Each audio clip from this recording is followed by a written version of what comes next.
ಸರ್ಕಾರಿ ಶಾಲೆಗಳೆಂದರೆ ಮೂಗು ಮುರಿಯುವವರ ಸಂಖ್ಯೆ ಇತ್ತೀಚಿನ ದಿನಗಳಲ್ಲಿ ಹೆಚ್ಚಾಗುತ್ತಿದೆ. ತಾವು ಎಷ್ಟೇ ಬಡವರಾಗಿದ್ರೂ ತಮ್ಮ ಮಕ್ಕಳು ಮಾತ್ರ ಆಂಗ್ಲ ಮಾಧ್ಯಮದಲ್ಲಿಯೇ ವ್ಯಾಸಂಗ ಮಾಡಬೇಕು, ಅದರಲ್ಲೂ ಪ್ರತಿಷ್ಠಿತ ಖಾಸಗಿ ಶಾಲೆಯಲ್ಲಿಯೇ ಕಲಿಯಬೇಕು ಎಂಬ ಹಂಬಲ ಪೋಷಕರಲ್ಲಿ ಅತಿಯಾಗಿದೆ. ಆದರೆ ಸರ್ಕಾರಿ ಶಾಲೆಗಳನ್ನು ಉಳಿಸಬೇಕು ಎಂದು ಖಾಸಗಿ ಶಾಲೆಗಳ ಮಾಲೀಕರೇ ಹೇಳಿದರೆ ಅದು ಎಲ್ಲಿ ಅಂತೀರಾ? ಈ ಸ್ಟೋರಿ ನೋಡಿ.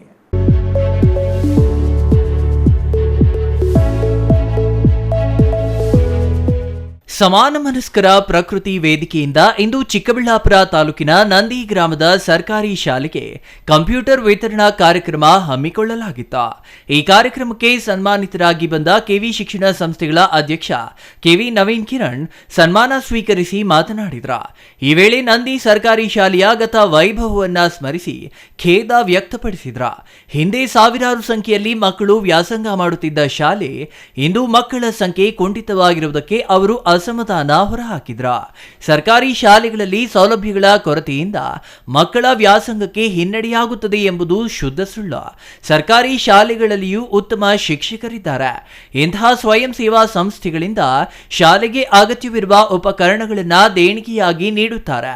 ಇದರಿಂದ ಖಾಸಗಿ ಶಾಲೆಗಳಿಗಿಂತ ಸರ್ಕಾರಿ ಶಾಲೆಗಳಲ್ಲಿ ಉಚಿತವಾಗಿ ಉನ್ನತ ವ್ಯಾಸಂಗ ಮಾಡಲು ಅವಕಾಶಗಳು ಹೆಚ್ಚಾಗಿದೆ ಎಂದು ನವೀನ್ ಕಿರಣ್ ಹೇಳಿದ್ರು. ಅನೇಕ ಕನ್ನಡ ಮಾಧ್ಯಮ ಶಾಲೆಗಳಲ್ಲಿ ಇವತ್ತು ಕಂಪ್ಯೂಟರ್ ಇರ್ತದೆ, ಆದರೆ ಇದನ್ನು ನಿಮಗೆ ಕಲಿಸ್ಕೊಡೋದು ಯಾರು? ಸೊ ಇದರ ಬಗ್ಗೆ ನಿಮ್ಗೆ ಏನಾದ್ರು ಗೊತ್ತಿರಬೇಕಲ್ಲ.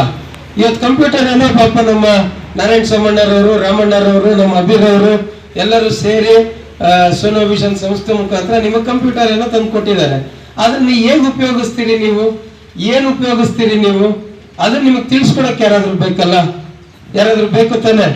ಹಾಗಾಗಿ ಮೀರಾ ಮೇಡಮ್ ಅವರೇ, ನಾನು ನಮ್ಮಲ್ಲಿ ಒಂದು ರಿಕ್ವೆಸ್ಟ್ ಮಾಡ್ತಾ ಇದ್ದೀನಿ. ಮಕ್ಕಳಿಗೆ ಮೊಬೈಲ್ ಅಥವಾ ಕಂಪ್ಯೂಟರ್ ಸಿಕ್ಕಿದ್ರೆ ಅದನ್ನ ಸದ್ಬಳಕೆಗಿಂತ ದುರ್ಬಳಕೆಗೆ ಹೆಚ್ಚಾಗಿ ಬಳಸುವುದು ಈಗ ಸಮಸ್ಯೆಯಾಗಿ ಪರಿಣಮಿಸಿದೆ. ಅನಗತ್ಯ ವಿಚಾರಗಳಿಗೆ ಮಕ್ಕಳು ಹೆಚ್ಚಿನ ಆಸಕ್ತಿ ತೋರುತ್ತಾರೆ. ಸಾಮಾಜಿಕ ಜಾಲತಾಣಗಳಲ್ಲಿ ಎಲ್ಲವನ್ನೂ ಅರಿಯಲು ಸಾಧ್ಯ, ಆದರೆ ಅದು ಮಕ್ಕಳ ಜ್ಞಾನಕ್ಕೆ ಪೂರಕವಾಗಿರಬೇಕು. ಅಂತಹ ವಿಚಾರಗಳ ಬಗ್ಗೆ ಅಧ್ಯಯನ ಮಾಡಿದಾಗ ಮಕ್ಕಳ ಜ್ಞಾನಾಭಿವೃದ್ಧಿಯ ಜೊತೆಗೆ ವ್ಯಾಸಂಗಕ್ಕೂ ಅನುಕೂಲವಾಗಲಿದೆ ಎಂದರು. ಇನ್ನು ರಾಜ್ಯದಲ್ಲಿ ಪ್ರಸ್ತುತ ಕನ್ನಡ ಶಾಲೆಗಳ ಅಳಿವು ಉಳಿವಿನ ಪ್ರಶ್ನೆ ಎದುರಾಗಿದೆ. ಕನ್ನಡ ಶಾಲೆಗಳು ಉಳಿಯಬೇಕು, ಕನ್ನಡ ಶಾಲೆಗಳಲ್ಲಿ ಉತ್ತಮ ಶಿಕ್ಷಣ ದೊರೆಯಬೇಕು ಎಂಬ ಹಂಬಲ ತಮಗಿದೆ. ತಾವು ಖಾಸಗಿ ಶಾಲೆ ಮಾಲೀಕರಾಗಿದ್ದರೂ ಕನ್ನಡ ಮಾಧ್ಯಮ ಶಾಲೆಗಳ ಉಳಿವು ಪ್ರಮುಖ ಎಂದು ಅವರು ಹೇಳಿದ್ರು. ಇನ್ನು ಸಮಾನ ಮನಸ್ಕರ ಪ್ರಕೃತಿ ವೇದಿಕೆಯಿಂದ ಕನ್ನಡ ಮಾಧ್ಯಮ ಶಾಲೆಗಳಿಗೆ ಕಂಪ್ಯೂಟರ್ ನೀಡುತ್ತಿರುವುದು ಸಂತಸದ ವಿಚಾರವಾದರೂ ಅದನ್ನ ಕಲಿಸುವ ಶಿಕ್ಷಕರ ಅಗತ್ಯವಿದ್ದು ಶಾಲೆಯಿಂದ ಸಮಯ ನಿಗದಿ ಮಾಡಿದರೆ ತಮ್ಮ ಶಾಲೆಯಿಂದ ಕಂಪ್ಯೂಟರ್ ಶಿಕ್ಷಕರನ್ನ ಕಳುಹಿಸುವುದಾಗಿ ನವೀನ್ ಕಿರಣ್ ಭರವಸೆ ನೀಡಿದ್ರ. ಭೋಗನಂದೀಶ್ವರ ನೆಲೆಸಿದ ನಂದಿ ಗ್ರಾಮ ಐತಿಹಾಸಿಕ ಹಿನ್ನೆಲೆಯುಳ್ಳ ಗ್ರಾಮವಾಗಿದ್ದು ಇಲ್ಲಿನ ಕನ್ನಡ ಮಾಧ್ಯಮ ಶಾಲೆಗೂ ಅಷ್ಟೇ ಐತಿಹ್ಯವಿದೆ. ಹಾಗಾಗಿ ಕನ್ನಡ ಶಾಲೆಗಳ ಉಳಿವಿಗಾಗಿ ತಾವು ಕೈಜೋಡಿಸುವುದಾಗಿ ಅವರು ಹೇಳಿದ್ರ. ಇನ್ನು ಕಾರ್ಯಕ್ರಮದಲ್ಲಿ ಮಾನಿನಿ ಶ್ರೀನಿವಾಸ್, ಮಲ್ಲಪ್ಪ, ಮಮಿತಾ, ನಂದಿ ಸರ್ಕಾರಿ ಶಾಲೆಯ ಮುಖ್ಯ ಶಿಕ್ಷಕಿ ಮೀರಾ, ಗ್ರಾಮ ಪಂಚಾಯಿತಿ ಸದಸ್ಯ ರಮೇಶ್, ರತ್ನಮ್ಮ, ಮುರಳಿ ಇನ್ನೂ ಹಲವರು ಹಾಜರಿದ್ದರು. Praveen, CTV news, Chikkaballapur.